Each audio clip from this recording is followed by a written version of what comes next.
Essa questão caiu na Universidade Estadual Paulista no ano de 2024. Homem de 56 anos com angina desencadeada por esforços intensos em evolução há 12 meses, sem piora funcional recente. Antecedente patológico, hipertensão arterial sistêmica, obesidade, em uso contínuo de atorvastatina 20 mg ao dia, ramipril 5 mg ao dia, carvedilol 6,5 mg de 12 em 12 horas e AS 100 mg ao dia. Ao exame físico, PA 142 por 94, frequência cardíaca 82. Cateterismo cardíaco, obstruções de 80% em terço médio da artéria coronária direita e terço proximal da artéria circunflexa. Ecocardiograma, função sistólica do VE preservada, sem alterações de contratilidade segmentar em repouso. Cintilografia miocárdica, hipoperfusão transitória isquêmica no segmento médio apical da parede lateral do VE, com área de miocárdio em risco estimada em 7,5%. A conduta terapêutica mais adequada é: observe todos vocês que estamos diante de um homem de 56 anos com a clínica de angina desencadeada por esforços intensos, sem piora funcional. E essa questão já nos traz o cateterismo do paciente, mostrando lesões graves acima de 70% em duas artérias coronarianas, a coronária direita e a artéria circunflexa. A função cardíaca, a função sistólica pelo ecocardiograma é normal e tem uma cintilografia mostrando área isquêmica a partir do momento que diz o resultado da cintilografia hipoperfusão transitória.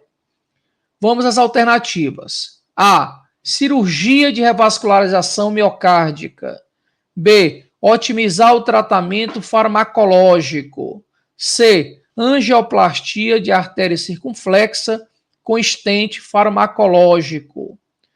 D. Angioplastia de artérias circunflexa e coronária direita com stents farmacológicos. Voltando aqui na questão, observe que esse paciente de 56 anos, há mais ou menos 12 meses, está com a dor aos esforços intensos, mas não tem piora gradativa, sem piora gradativa. E tem fatores de risco, a própria hipertensão arterial sistêmica, a dislipidemia, o próprio biotipo do paciente, a obesidade do paciente é um fator de risco. O cateterismo, como eu já disse, é um cateterismo que mostra doença grave, duas importantes artérias acometidas, a coronária direita e a circunflexa, ambas com lesões acima de 70%. No ecocardiograma, eu já falei a vocês que é um paciente que tem a função sistólica preservada, que é aquela fração de ejeção maior do que 52%. E na cintilografia tem um grau moderado de isquemia, né? Porque ele mostra o resultado da cintilografia evidenciando uma área de miocárdio de 7,5% acometida. Então é uma questão relativamente difícil, porque nos remete a um trabalho, a um trial chamado SCEMI.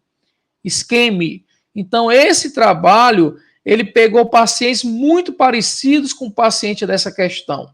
Pacientes portadores de coronariopatia grave, com obstruções acima de 70%, com os testes não invasivos, como essa cintilografia, com uma isquemia moderada ou até uma isquemia importante. E o que foi que esse estudo nos disse? O que foi que esse estudo SCEMI, esse trial, nos revelou?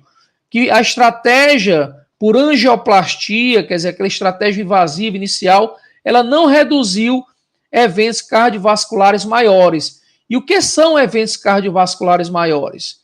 É o próprio infarto e morte cardiovascular.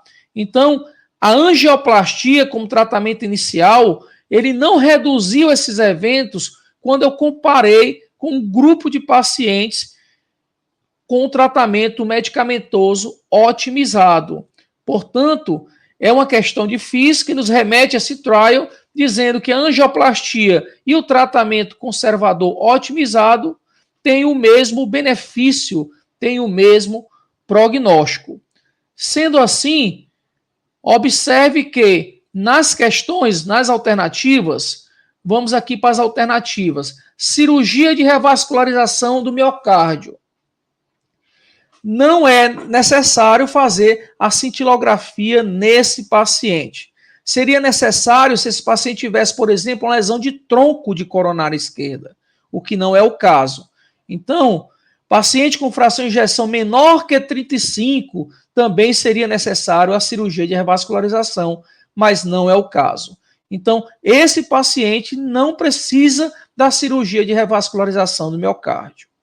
A letra B, quando fala otimizar o tratamento farmacológico, é exatamente o que esse trial nos diz. O prognóstico é o mesmo, tanto fazendo o tratamento farmacológico otimizado, quanto angioplastia como tratamento invasivo inicial. Portanto, a alternativa B, de acordo com esse trial scheme, é a alternativa a ser marcada.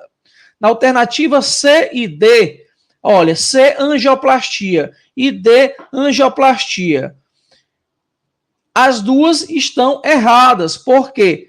Porque esse paciente não tem nenhum benefício adicional com a angioplastia. Apenas se tivesse uma lesão de tronco maior que 50%, né? Aí a gente pensaria em angioplastia, mas principalmente em revascularização do miocárdio. Portanto, esse paciente, realmente, a alternativa a ser marcada é letra B de bola. Otimizar o tratamento farmacológico. E o aprendizado dessa questão é exatamente esse. De acordo com esse trabalho Trial Scheme, pacientes com DAC, doença arterial coronariana crônica, obstruções maiores que 70%, com testes não invasivos, como essa cintilografia, com isquemia moderada ou até importante, ou teste ergométrico com achado de alto risco, a estratégia invasiva inicial angioplastia não reduziu eventos cardiovasculares maiores quando compara com o tratamento medicamentoso otimizado. Portanto, podemos sim fazer tratamento medicamentoso otimizado nesse paciente. Esse é o aprendizado dessa questão. Temos mais uma questão gabaritada.